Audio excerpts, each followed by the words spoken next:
The clatter of silverware against china stopped abruptly as my sister-in-law Amanda made her announcement. "Since I co-signed your mortgage," she declared between sips of our expensive wine, "I've decided I'm moving in next month. The guest room will do nicely." The dining room fell silent. My mother-in-law Barbara's fork paused halfway to her mouth. My father-in-law George suddenly became very interested in his mashed potatoes, but my husband Mark just started laughing. "Honey," he said, turning to me with that gleam in his eye I knew so well, "why don't you show Amanda who really owns First Regional Bank?"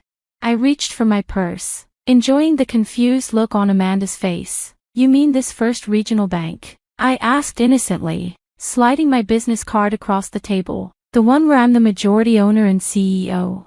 Amanda's perfectly made-up face went from smug to shocked as she read the card. Elizabeth Chin, Chief Executive Officer, First Regional Bank Group. The wine glass slipped from her manicured fingers, leaving a red stain on her white designer blouse. But let me back up and explain how we got here. I'm Elizabeth Chin, 38, and I worked my way up through the banking industry the hard way. Started as a teller during college, earned my MBA at night while working full-time, and eventually became the youngest branch manager in First Regional's history.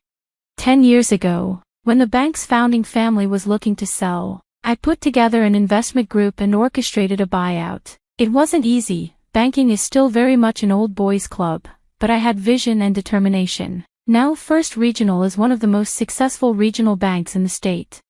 I met Mark Thompson 4 years ago at a charity gala. He was the event photographer, more interested in capturing genuine moments than schmoozing with the wealthy attendees. His artistic eye and complete disinterest in my banking success intrigued me.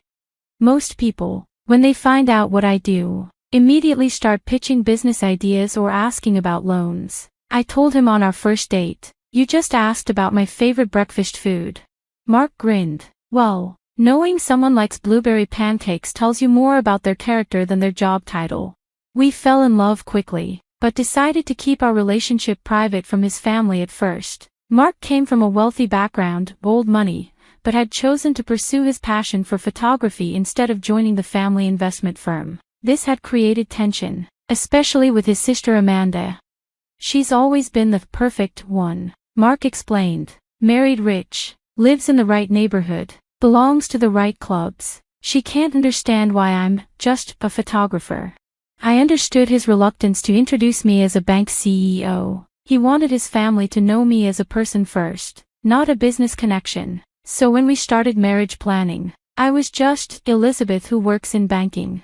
Amanda, of course, had opinions about everything. A simple bank employee, she sniffed during wedding preparations. "Well, at least she has a steady job, but you really should have a prenup." "Mark, what if she's a gold digger?" We let her think what she wanted. The wedding was beautiful, intimate, and drama-free, mainly because Amanda was in Europe on one of her extended luxury vacations. When we bought our house 6 months ago, she insisted on co-signing the mortgage. "You'll never qualify for a nice neighborhood on a photographer's salary," she declared. "I'm doing you a favor. You'll need my income and credit score." What Amanda didn't know was that we'd already been approved for the mortgage through another bank, but Mark suggested letting her co-sign through First Regional, knowing it might come in handy to have documentation of her involvement later. "My sister likes to meddle," he said. "Better to have everything officially on paper." He was right. Amanda's announcement about moving in was just the latest in her attempts to control her little brother's life. She'd been dropping hints about our house being too big for 2 people and how she needed a change of scene after her 3rd divorce. Now here we were at our housewarming dinner, watching her process the fact that her simple bank employee sister-in-law actually owned the bank holding her mortgage. This is a joke, right?" Amanda stammered, still staring at my business card. "You're just a bank worker. You needed my help to qualify for the mortgage." "Actually," Mark said pleasantly, "we were already approved through Chase. Using First Regional was my idea. I thought having everything documented properly would be helpful if anyone ever tried to claim rights to our property." I pulled out my phone, quickly accessing First Regional's system. "Would you like to see the mortgage application? It's interesting reading, especially the part where you inflated your income and assets on the co-signing documents." Amanda's face went from red to white. Lying on mortgage applications was fraud, and she knew it. I was just trying to help, she whispered. By committing mortgage fraud? I asked mildly. That's an interesting way to help. Shall we discuss the implications of falsifying financial documents to a federally insured bank? Barbara finally found her voice. Surely we can work this out as a family. Amanda meant well. Did she? Mark interrupted. Did she mean well when she tried to talk me out of marrying Elizabeth? When she told everyone I was throwing my life away as a photographer? When she lied on legal documents? You don't understand. Amanda protested. I need somewhere to stay. Stephen is selling the house in the divorce and... So you thought you'd just move into our home without asking? I kept my voice calm. Based on a mortgage application you fraudulently co-signed. The reality of her situation finally seemed to hit Amanda. Please, she said quietly, don't report the fraud. It would ruin me. I shared a look with Mark before responding. Here's what's going to happen. You're going to sign documents removing yourself from our mortgage, documents I already have prepared. You're going to stop interfering in our lives. And you're going to get some therapy to deal with whatever makes you need to control everything. And if I don't, a flash of the old Amanda emerged. Then I'll have no choice but to report the mortgage fraud. I said simply, as CEO, I have a fiduciary duty to the bank, not to mention federal reporting requirements. George, who had been quiet until now, cleared his throat. Amanda, take the deal. Elizabeth is being more than fair.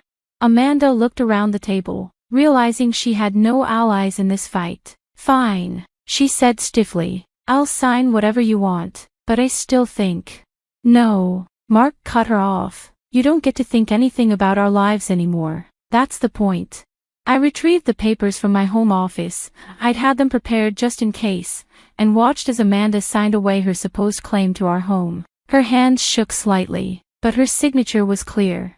Congratulations, I said, tucking the documents into my briefcase. You're no longer fraudulently connected to our mortgage. Would anyone like dessert?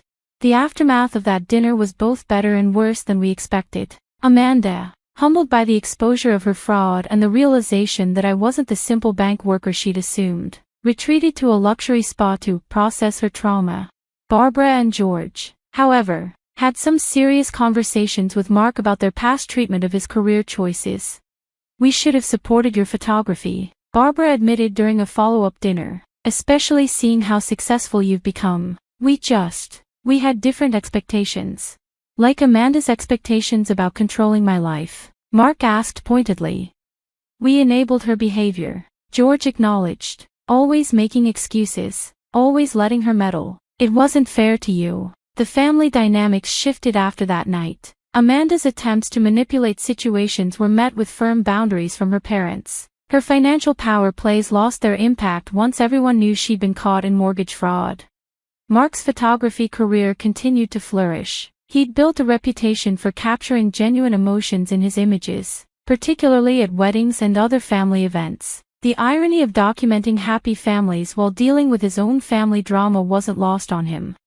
Maybe that's why I'm good at it, he mused one evening. I know what real emotions look like versus performed ones. I continued leading First Regional with the same principles that had guided my career: integrity, transparency, and attention to detail. The fact that those principles had helped expose Amanda's schemes was a satisfying bonus. We did hear through family channels that Amanda had taken my advice about therapy. Her new therapist apparently suggested that her need to control others stemmed from her own insecurities about wealth and status. She's actually doing the work, Barbara reported, sounding surprised. The therapist said confronting her behavior with clear evidence was a wake-up call. 6 months after the dinner incident, Amanda sent us a letter, not an email or text, but a handwritten letter of apology. I've been examining my actions in therapy, she wrote. My need to control Mark's life, my judgment of his choices, my assumption that money equals worth, it all comes from my own fears. I'm sorry for trying to manipulate my way into your home and for lying on the mortgage documents. You were right to stop me. Mark read the letter several times before responding. It seems genuine, he said finally, different from her usual manipulative apologies. We decided to meet Amanda for coffee, on neutral ground, to discuss moving forward. She arrived on time, dressed simply rather than in her usual designer outfit. "I'm not asking for forgiveness," she said immediately. "I just want you to know I'm working on myself. The mortgage fraud was a wake-up call. I could have ruined my life trying to control yours."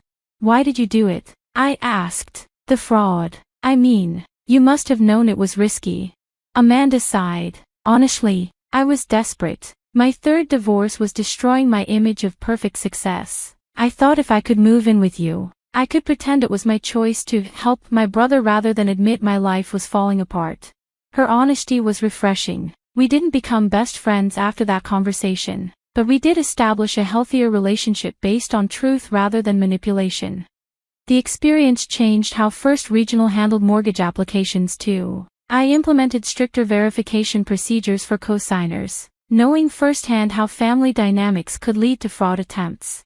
"Your sister-in-law tried to move in with you," other bank CEOs would ask when I shared the story at industry events. "What did you do?" "Used proper documentation and clear boundaries," I'd reply. "Works in banking and in family relations." Mark's photography business expanded to include corporate work, including campaigns for First Regional. His artistic eye and ability to capture authentic moments made our marketing materials stand out in the usually stiff banking industry. From being judged for my career to having my work displayed in bank branches, he joked, "Life is full of surprises."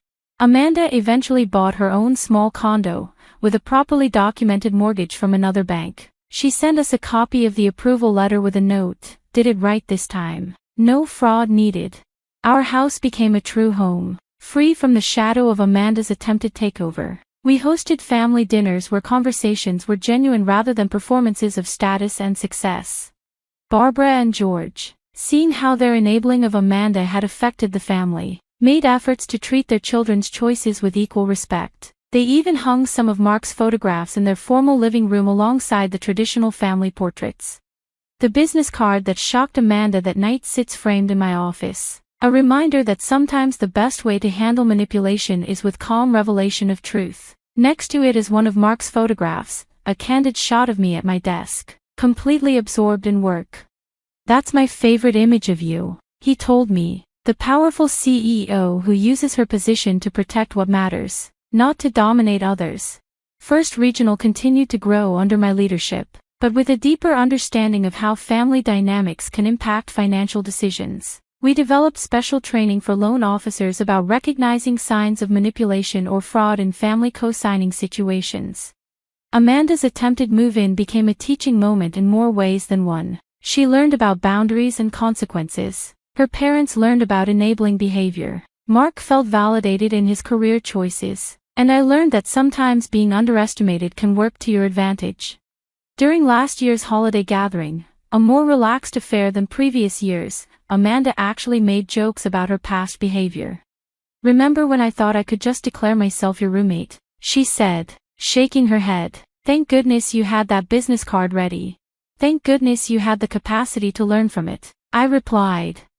Our story became part of family lore, retold at gatherings with varying degrees of embellishment. The lesson remained consistent: authenticity trumps manipulation, and true success isn't about controlling others. Mark and I recently celebrated our anniversary by hosting a family dinner in our house, where we alone decide who lives. Amanda came with her new boyfriend, a high school art teacher who seems to genuinely appreciate both her reformed attitude and Mark's photography.